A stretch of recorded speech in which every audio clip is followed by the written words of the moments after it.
Hello students, in this video we are going to see what's my electric flux at a point or closed surface, then what's my Gauss law, next various applications of Gauss law we are going to see. First we can see what's my electric flux. So this electric flux is represented by a symbol phi E. Okay. You know very well what is electric flux. It is nothing but the number of electric field lines passing through a given area normal to this surface. Suppose you take a point charge plus Q. If you imagine a surface, here this is, assume that this is a surface normal to the flux. So flux will be acting in all directions. Okay, so it will be, what will be flux? Actually it is nothing but imaginary line or path followed by a unit positive charge present in that point or in that area. Suppose you are placing unit positive charge here, so this positive charge will be repelling, so it will move in this direction. Suppose you place unit positive charge here, it will move like this, here in this direction, here in this direction. So by this way, so we can draw imaginary lines. These lines are called electric field lines. Electric field lines. These electric field lines passing through given area normal to this surface is called electric flux. Okay, the symbol is this one. So here we can write this electric flux in the formula phi E is equal to closed integration, because this flux is taken over this closed surface, so that's why we are using this closed integration vector E dot vector dA. This is electric field vector, dA is the normal vector, passing normal vector, normal, so this area vector normal to the surface. Okay, so suppose you take this area, so normally it's acting like this, n cap is the normal vector, unit normal vector. Or see here, if we take this area dA in this direction, this this dA gives you the area passing through the normal or area taken in the direction of the normal. So this is the general formula, this one. So here we can expand this one is this is closed integration of E dot A is what, A dot B is what, AB cos theta. Similarly you can write this as EDA cos theta. So this is the total flux over a closed surface. You can find the unit also. So what's the unit? Unit of this one is what? Electric field unit. We are going to say what's the unit of electric field? Newton. You know that E is equal to what? Q by, F by Q. The unit of F is Newton. So Newton Coulomb inverse. You know the formula. Here the Newton Coulomb inverse for E. For area, meter square. So m square. So finally unit is what? Newton meter square Coulomb inverse. Okay. So this is the unit of electric flux. So this is something about what is my electric flux and the unit of electric flux. You can have 3 more questions. So next we are going to see Gauss law. So what is Gauss law?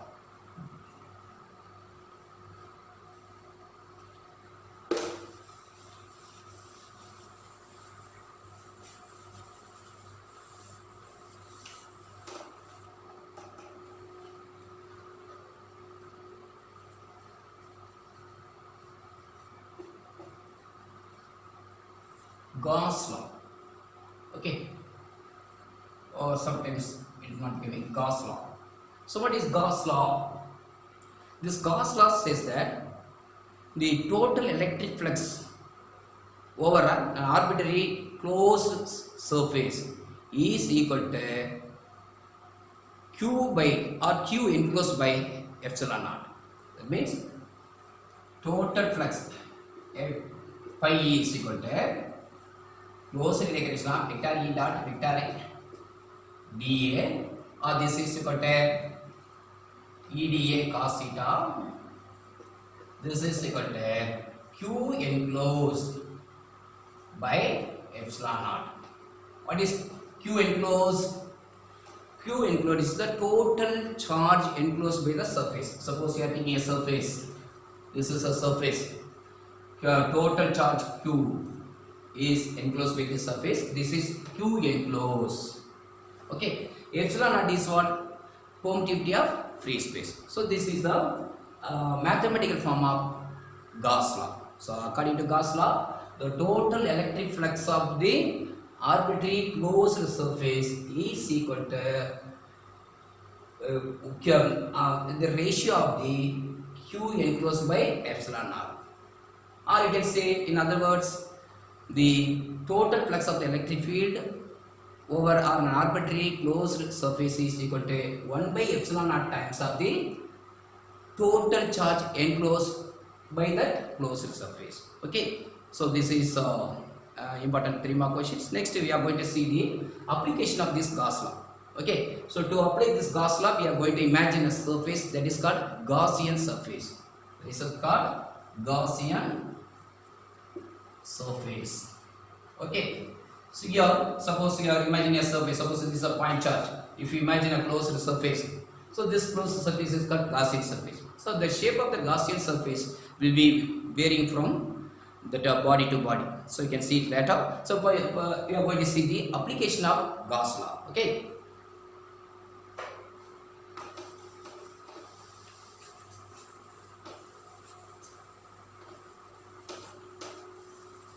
First application is the electric field at a point due to an uniformly charged infinite conductor.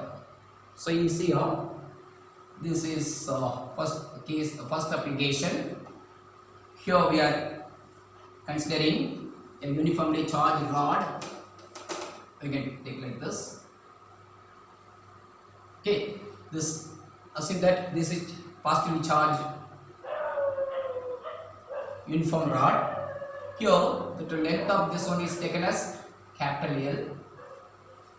Okay, so here our purpose is to find the electric field at point P, which is at a distance r from the uniformly charged conductor. Okay, so here if you imagine a circle passing through this point, so we can imagine a circle of radius r. So here towards the electric field at this point, you know the formula E is equal to what? 1 by 4 pi epsilon 0 q by r square. Okay, as r is same at all points, circle, you know, so E r is same for all the points, so we can have the electric field over this circle at all the points equal. So here, if the point is here, this formula. If the point is here, same formula. If the point is here, same formula. Okay, so we can have uniform distribution. I mean, actually electric field around this uniformly charged conductor will be same around that circle. So by this way we can imagine that a cylindrical Gaussian surface for this state conductor. So in a cylindrical Gaussian surface, imagine, I'm sorry,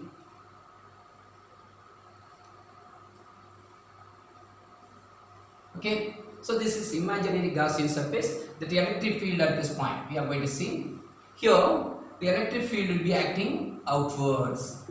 At this point P, the electric field will be acting outwards. Okay, the flux will be acting in this direction outward only. So E will be acting like this. Similarly for this point, suppose this point is P dash, it will be acting in the outward direction. Here the field will be acting in this direction. Here also it will be acting like this. At the end cap also acting outward at this side. Okay. What about the area vector? Area vector here, this will be acting the same direction of E vector. Here also the same direction of E vector. But here at the top and the bottom, area vector will be acting at right angle to the field. Okay. So based on this one, we are going to see the derivation. So what's the electric flux formula? What's the formula for total electric flux? Phi E is equal to closed integration of vector E dot vector dA. Okay, or you can write closed integration of EdA cos theta. Okay, so we are going to use this formula. First we find the total flux over this closed surface. Okay, so here this can be written as first one, total flux through the curved surface, curved area. Okay, here this is E vector dot dA vector plus next flux through the top area. So you can take top area, flux through the top area. This is E vector dot dA vector. Next, another thing is what? Then flux through this bottom area. So bottom area, you put the bottom area. Okay. So here in the top and bottom area, the theta is 90. Theta is 90. So cos 90 becomes 0. So here this field through this area becomes 0. So only thing is what? Curved surface is remaining. So this is gonna here EdA. I'm sorry, EdA cos theta. But here both dA vector and E vector acting the same direction. So theta is what? 0. So cos 0 is 1. So we can get like this. Okay. So this is equal to what's the E value at this point? You know the formula. E is equal to what? E is equal to 1 by 4 pi epsilon 0. 1 by 4 pi, I'm sorry. So you can take this one. I'm sorry. Here you take this E out. E is same, you know. E is same at all the points. What's the integration of dA? Integration of dA. So that's what that's the total surface area of the curved surface. That is curved surface area. So you can write this as EA. This is equal to what? E there. What's the area of curved surface? 2 pi r L. 2 pi r L. Okay. So here I can take this one like this. So 2 pi r L. Curved surface area. Okay. So you can imagine total curved surface area. You might have studied this one. So you can write 2 pi r L. This is what? Total flux. Okay. So this is equation number 1. So according to Gauss law, this total flux must be equal to what was the formula? So total charge enclosed divided by epsilon naught. So here we are taking the charge of this one is Q, for example, Q, and total length is L. So this Q by L is taken as linear charge density. Linear charge density. Linear charge density. Okay. So from this one you can take Q is equal to what? Lambda into L. So in this case we can write lambda into L by epsilon naught. So this is according to Gauss law. This is according to our derivation. So equating these two, we get E 2 pi RL. Sorry, E into 2 pi RL is equal to lambda L by epsilon naught. Or we can write E is equal to L and L will be cut off, you know. So this E is equal to 1 by 2 pi epsilon R into what? L. You can put lambda. So here this 2 pi R is brought here. So lambda by 2 pi epsilon not R. So this is the electric field at this point, at any point around this infinitely long charged wire or charged conductor. So here we see that electric field is inversely proportional to R. Okay. When distance increases, the electric field will be decreasing. Okay. So this is important application, first application of the Gauss law. So must we get rid of this one. Next we are going to see second application.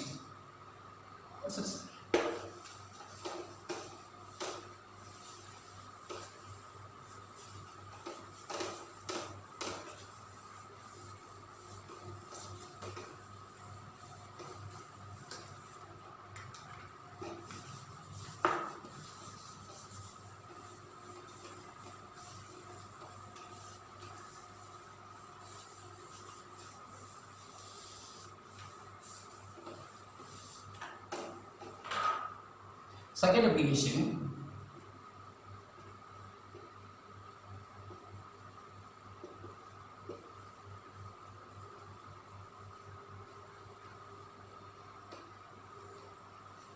Here we are going to take the application, the second application, that is the electric field at a point due to uniformly charged sheet.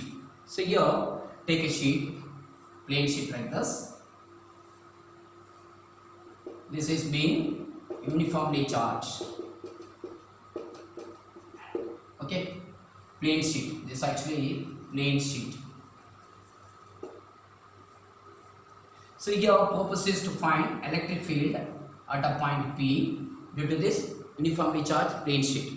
Here charge of this sheet is what? Q, or take a capital Q. Area is A. So we can take sigma as charge by area.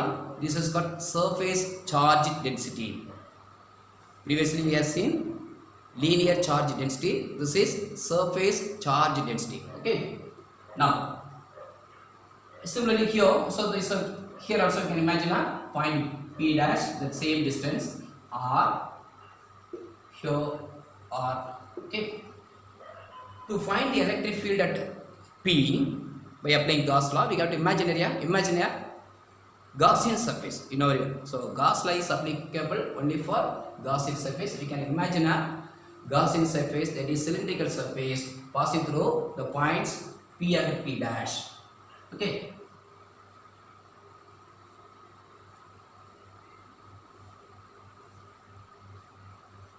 Okay. So a cylindrical Gaussian surface is passing through this one, perpendicular to the area of this plate sheet. So here this distance is what? R. So here the field E vector will be acting like this. Area vector will be acting same direction. In the same direction. Here field vector E will be acting in this direction. Then area vector also acting the same direction. Okay. But in the curved surfaces, you see area vector will be acting in perpendicular direction, whereas E will be acting like this. Okay. So total flux is equal to what was the formula? Phi is equal to closed integration of vector E dot vector dA. So this is equal to what? Integration of closed integration means full closed surface, Gaussian surface. Now we are going to split. First one, vector E dot dA for point P, end point P. So here this we are assuming a uniformly charged sheet. Here we are imagining a uniform cylindrical Gaussian surface. So that the area of cross section will be here A. Here also same A. Okay. Here this is for this cap, n cap. Okay. Next, for n cap P dash, we can write vector E dot vector dA. Okay. Similarly, for curved surfaces, curved surface, here vector E dot vector dA. But a curved surface, you know this formula EDA cos theta. You know that expansion of this one was EDA cos theta. Theta is what? 90 here. So cos may be 0. So the curved surface, in the curved surface, no flux passes through. No flux passing through the curved surface. But in the end caps, you know, theta is 0. So cos 0 is what? 1. So here we can write this as EDA. Integration of dA is what? A. So you can write like this. Take E out. E dot dA is what? EDA cos theta. Theta is 0. Cos 0 is 1. So this becomes EA. Similarly, here E is same at the point, same distance. So E is constant. EDA is what? EDA cos theta. Theta is 0. So cos 0 is 1. You can write EA. This gives you 2EA. This is total flux through this cylindrical Gaussian surface. So this is equation number 1. So according to Gauss law, total flux is what? So total charge enclosed by epsilon naught. You see that what's the total charge enclosed? Here we are thinking about this is total charge enclosed by area. This is sigma. So you can write sigma A for Q enclosed. So sigma A by epsilon naught. This is equation number 2. So equating equation number 1 and 2, we get 2EA is equal to sigma A by epsilon naught. So A and A will be cut off. So this E becomes E is equal to sigma by 2 epsilon naught. So this is the electric field at any point around the positively charged uniform sheet. Okay. So this is second application. Next we are going to see third application.